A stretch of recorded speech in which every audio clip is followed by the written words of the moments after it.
God, no mistakes have been made. It all fades into God. And so with that, I would like to talk about our guest speaker a little bit. Reverend Doris was ordained a Unity minister in 1994. She currently serves as second vice chair of the Board of Trustees at Unity Worldwide Ministries.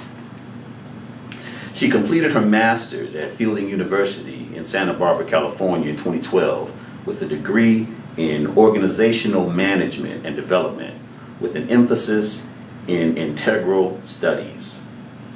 She is the designer of Harmony Pendant, which she sells at various Unity churches and at www.harmonypendants.com. She is also the creator and author of An Integral Approach to Creating Sustainable Prosperity, which is recommended by Unity Worldwide Ministries on their website, and which she teaches a class, as a matter of fact, at Unity Worldwide Spiritual Institute. She is an authentic, creative visionary committed to service and making a difference in the world. And she is also an unofficial mentor of mine. So it is my pleasure to introduce our guest speaker, Reverend Doris Hoskins. Yeah.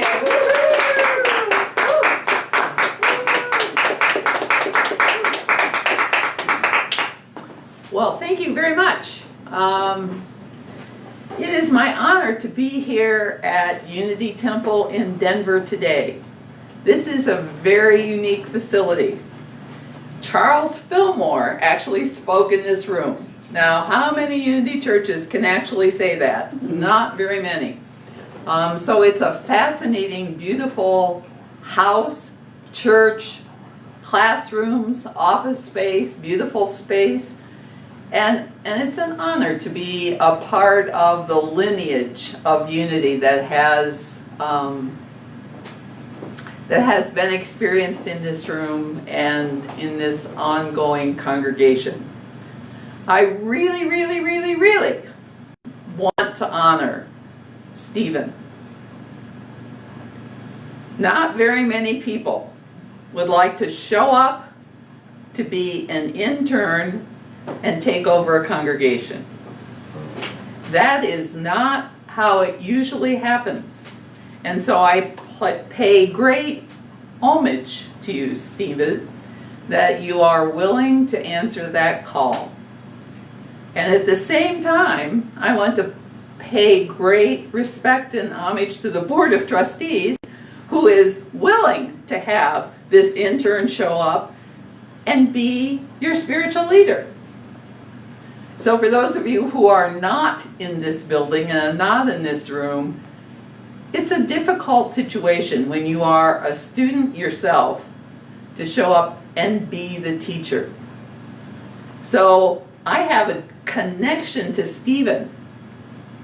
So that class of '94 that he mentioned, that I was in, there are some other people I knew at exactly the same time, like Stephen's mom, Reverend Sheila Gautreaux, and Reverend Jim Lee, who at that time was first dating and then married to Sheila. So I have a long history with this family, and I am honored and delighted to be a part of supporting Stephen in any way that I can as he takes on this momentous task. So you notice the title, When the Student is Ready, and I'm guessing that some of you can fill in the blank that comes after it. When the student is ready, Teacher. go ahead, say it out loud. The teacher will show up. When the student is ready, the teacher will show up. How many times in your lives has that been true? And I'm hoping that you are both teacher and student. So I love phrases that you can't really identify where they came from. Some people attribute that saying to the Buddha. Some of it attribute it to the Theosophists. Now, I don't know how many of you all know about Theosophy, but that is part of the heritage of New Thought, which is part of the heritage of unity. So maybe we would prefer that we attributed it to the Theosophists. But on the other hand, Lotso is also said to have said that quote. So we can attribute it to Buddha, or we can attribute it to Lotso. So when Lotso was teaching that, attributing that statement, his statement has another sentence attached to it. When the student is ready, the teacher will appear. When the student is truly ready, the teacher will disappear. Oh. I love truth passed on from hundreds of years ago, perhaps longer. That's the wonderful thing about truth. It doesn't have a container. It doesn't have a timeline. Truth always is, always has been, always will be. The real question is, are we tuned into that truth? Unfortunately, we're often not.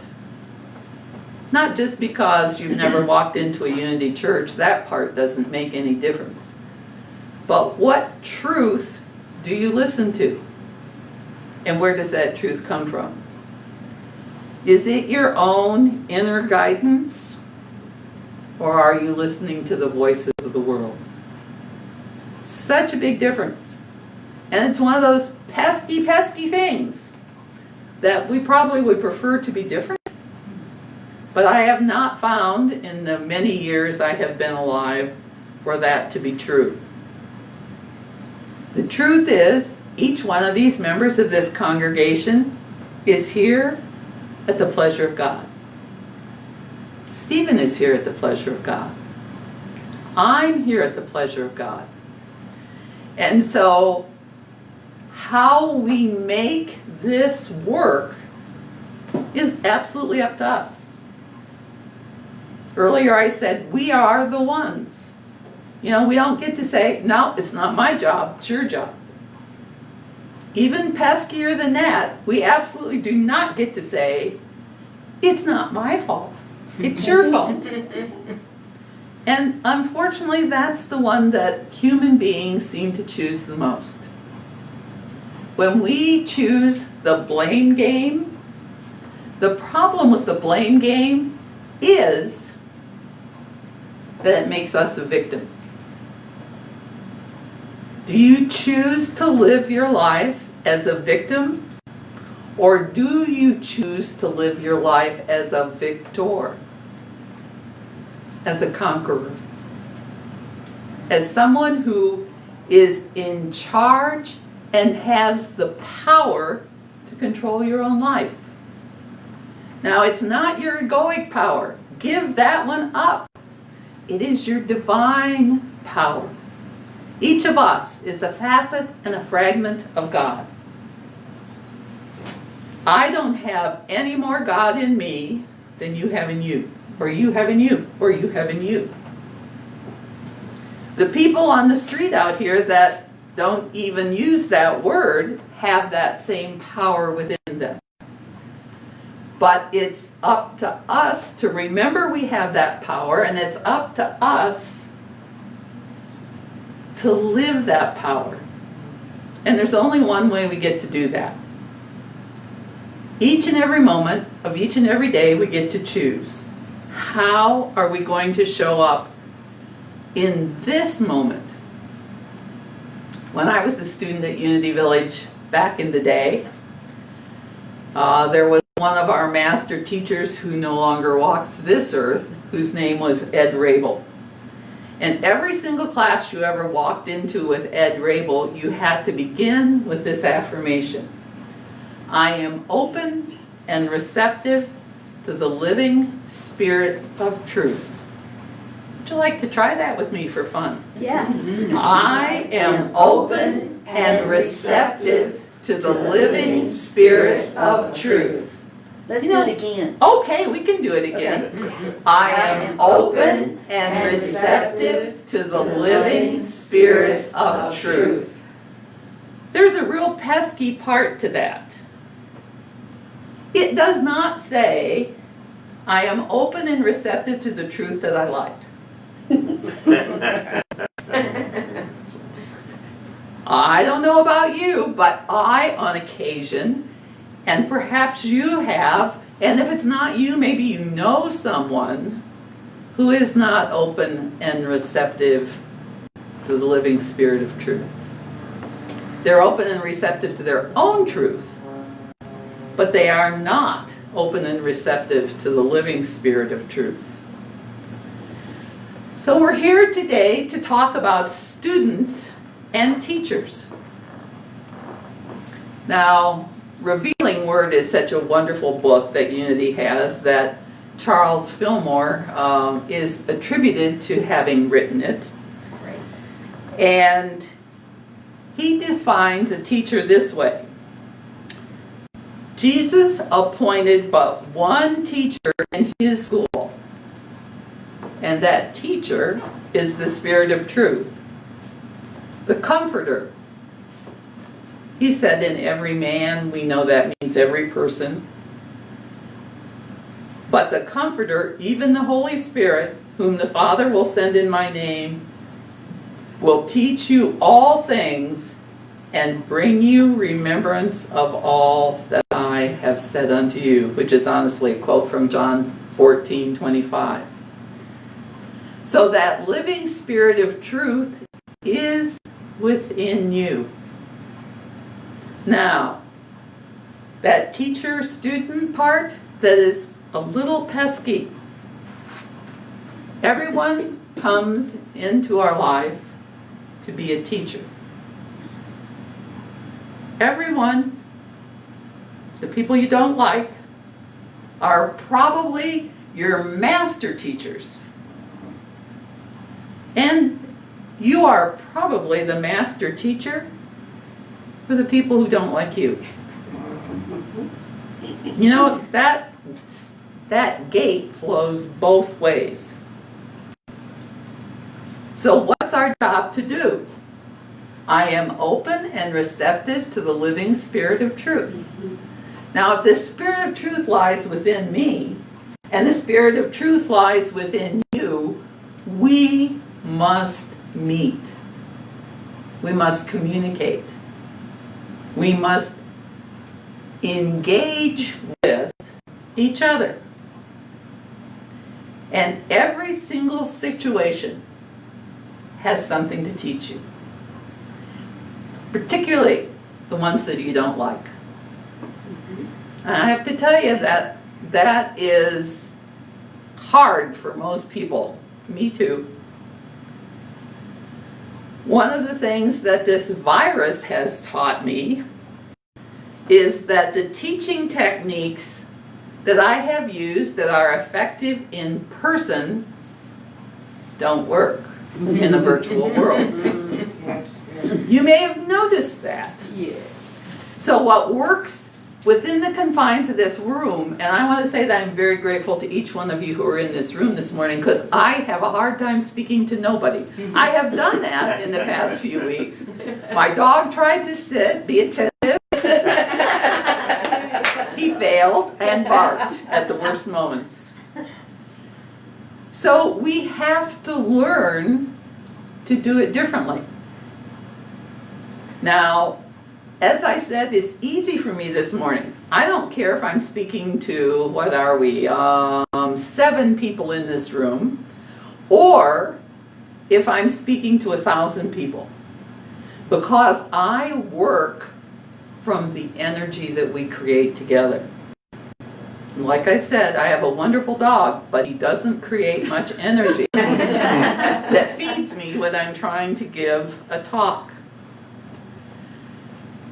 You know why a virtual world is different and doesn't work as well? Those of you who are, thank you so much for being online, particularly those of you who are my friends in distant places, thank you. It doesn't work as well because you can't really be part of this whole room. You have a nice view, peace be still, beautiful wood. You don't see the rest of this place.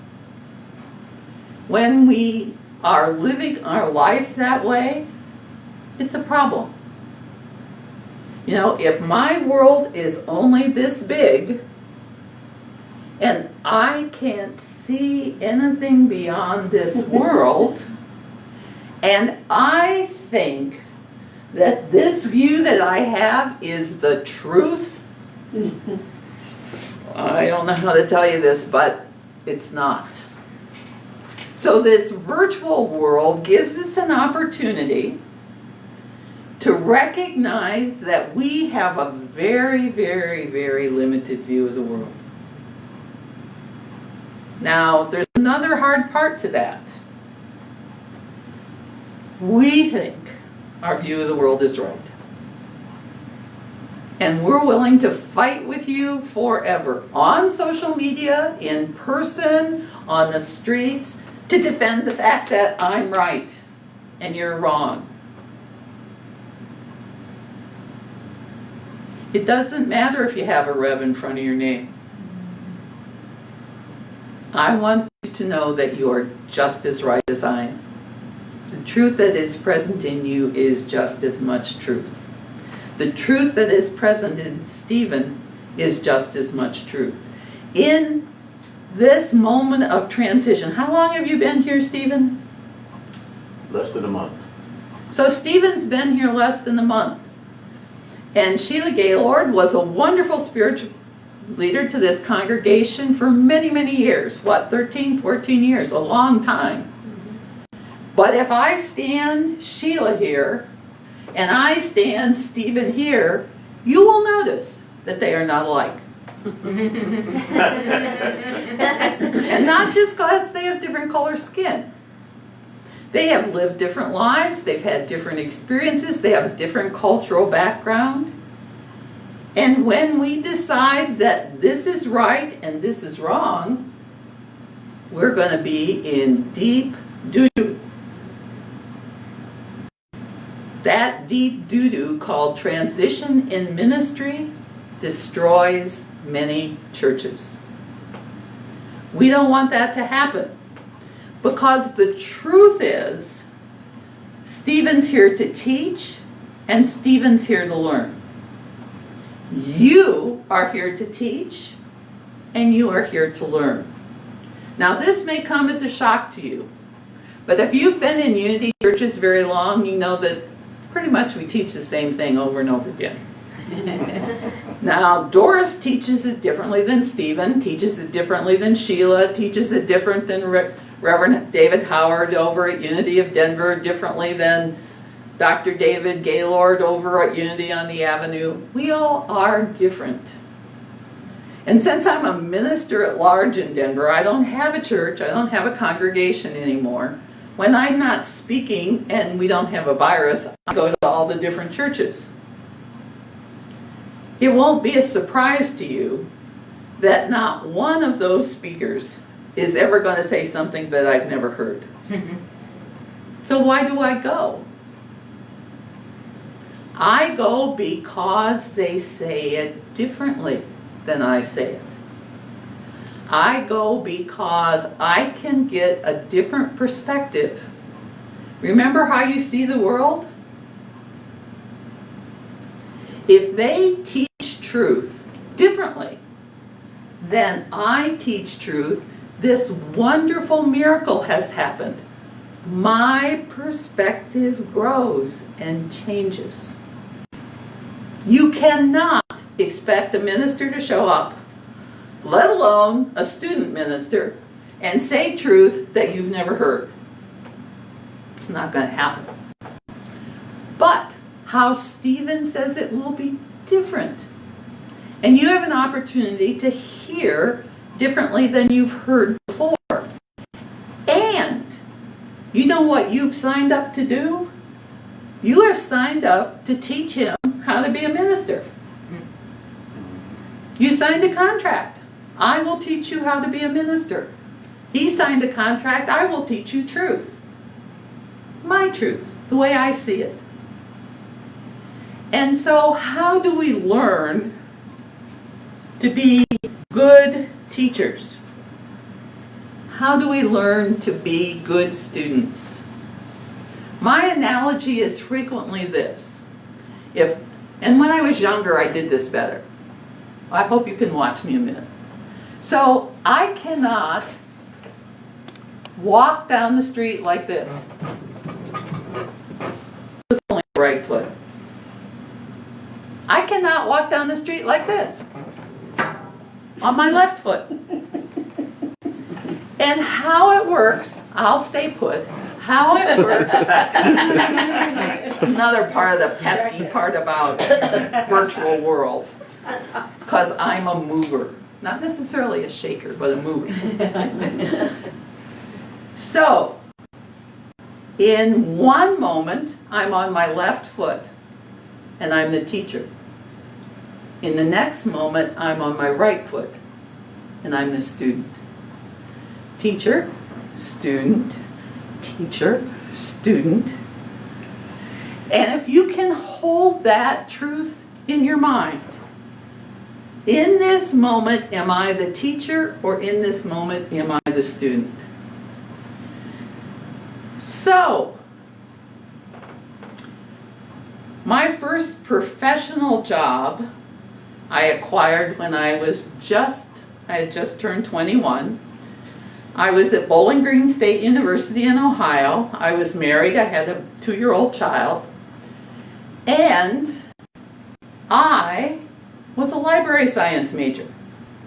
And I had a major in English. And I went with my husband at the time to Marion, Ohio, where because he had graduated, he was older than I was. He had graduated, and he was fabulous at Spanish. And they were going to hire him to be the Spanish teacher at Harding High School. And I went along. Now you have to think back in the day. I had a hat, I had gloves, I was in heels and hose, and I just went along to be a good wife and support my husband as he applied for this job. The superintendent of schools said hello to Roger and started to talk to me. He wanted me to teach 6th grade. I said, I'm not graduated and I'm not an elementary education major. He said, you'll be great. I want you to teach 6th grade. Well, when we left his office, Roger had signed a contract to teach Spanish, and I had signed a contract to teach 6th grade. Now, I didn't know how to teach 6th grade, but I said that I would do it. Now, I attended 6th grade. I had a memory of 6th grade. I was capable of talking and reading, and I didn't know how. And so when I went in this room to teach 6th grade, and I got I think it was 26 kids, I shut the door and I said, listen, we need to make a pact. When we leave this room, you have got to call me Mrs. Grimm, and you have got to be in line. You remember walking in lines 2 by 2? And that happened back in the day. I know it's hard to believe, but it did. When we go out there, I really need you to be very respectful, stand in line, and be very quiet. Because I'm going to be in a lot of trouble if you don't. Now, what we do in this room will be different. Now you have to learn and blah, blah, blah. But you have to help me when we leave this room, because I was terrified of all those other teachers who could have easily taught me and my elder people in 6th grade. There weren't young teachers there. Now, there were 2 things that were really hard for me. Fractions and handwriting. What do you have to teach 6th graders? Fractions and handwriting. And I had to write on the blackboard in Zahner Blosser handwriting, right? And I had to learn how to do fractions. And I also was not a good speller. I'm still not a good speller. Me neither. So one of the things I told the kids up front when I was, on that speech, get over here, Doris, when I was on that speech was, I am going to spell things incorrectly, and it's your job to catch them. I will give you extra credit if you find the words that I misspell. Nice. Clever.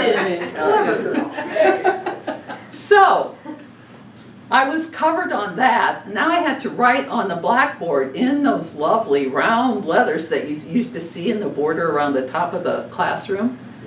And I learned to do that. And I learned to teach fractions. But I learned because the kids taught me. Are you the teacher or are you the student? Now those kids learned a lot of wonderful things. We wrote haiku, we did vocabulary, we had a fabulous time together. But we did it my way. The second year I taught 6th grade, it didn't work. And I went back to school and swore I would never teach 6th grade again. I loved it the first year, but that was our own little deal. Some things only happen once. Are you the teacher or are you the student? So what's effective teaching?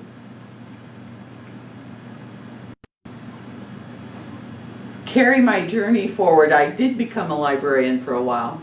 Carry my journey forward, and my second former husband and I moved to Erie, Pennsylvania.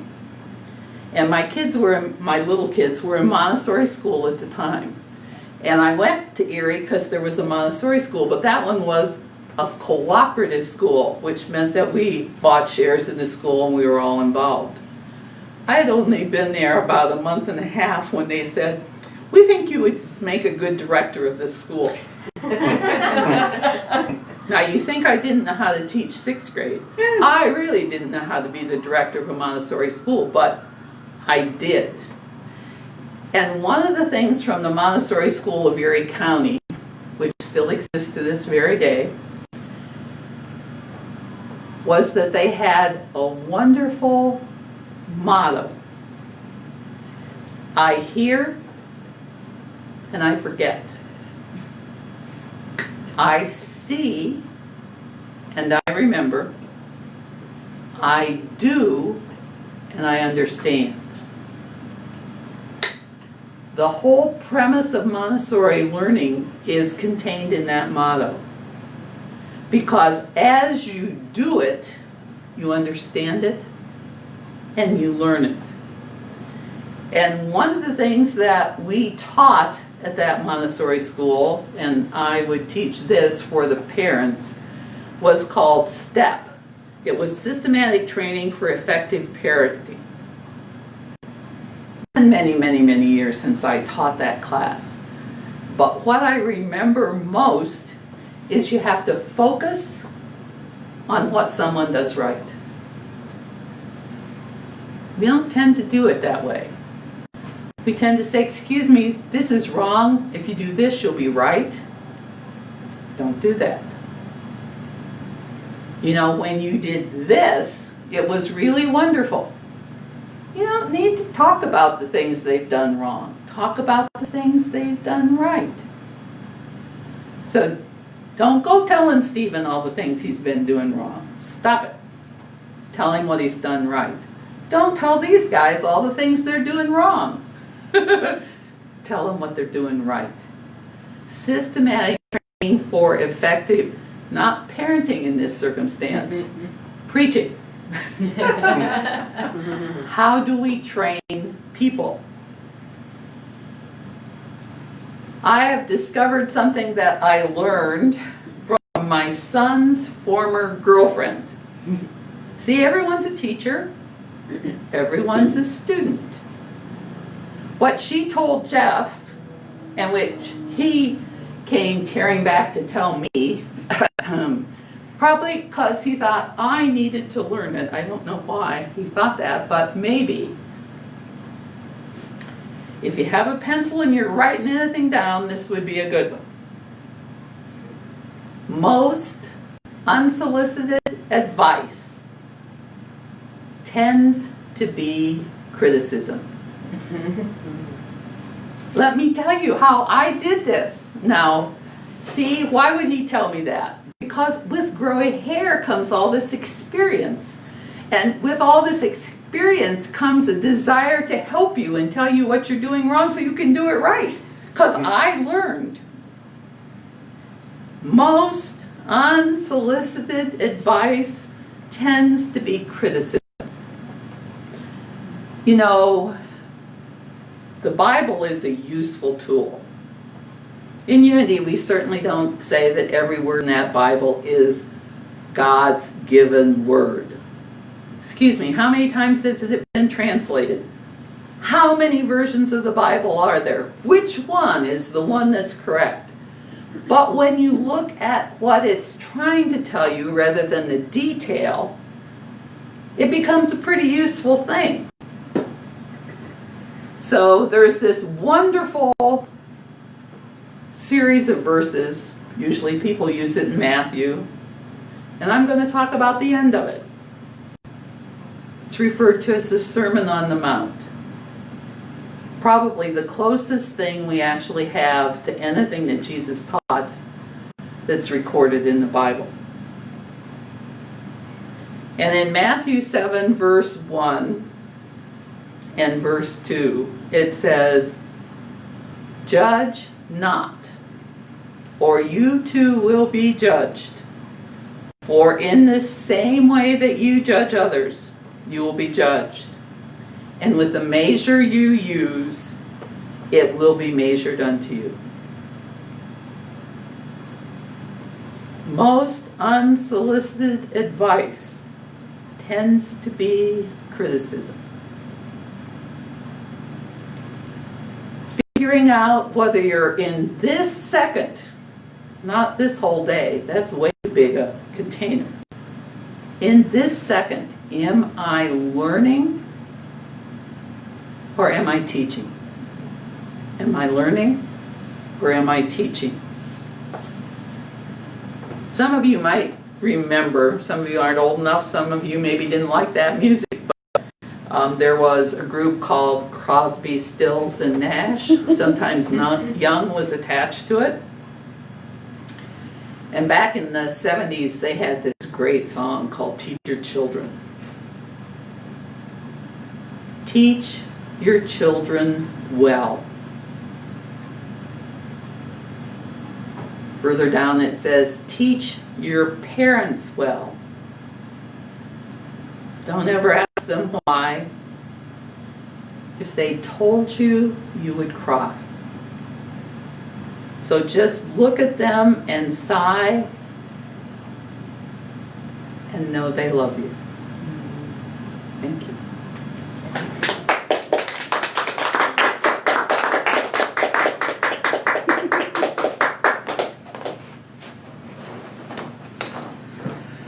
Thank you so much, Reverend Doris, for that beautiful message.